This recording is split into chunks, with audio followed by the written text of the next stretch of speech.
இதுவரைக்கும் இருப்பது எங்கள் முருகனுக்கு ஆறுபடை ஆறுபடை ஆறுபடை. இன்று எங்கள் மருதமலை கோயில் ஒரு 7 படை 7 படை 7 படை.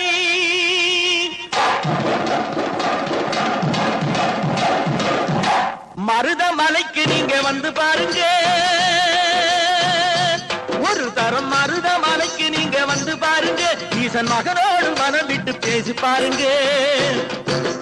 மருதமலைக்கு நீங்க வந்து பாருங்க, ஈசன் மகனோடு மனம் விட்டு பேசி பாருங்க. தீராத வினைகள் எல்லாம் தீர்ந்து போகுங்க. சத்தியமா சொல்லுறேன், தீராத வினைகள் எல்லாம் தீர்ந்து போகுங்க.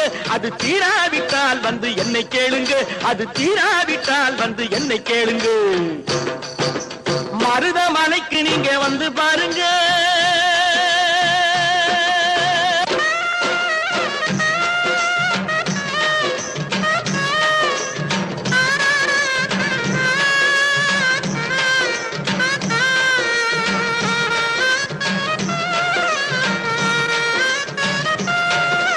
பார்வதியும் சிவனாரும் மிதிச்ச மலை, இங்கு பாம்பாட்டு சித்தர் வந்து வசிச்ச மலை.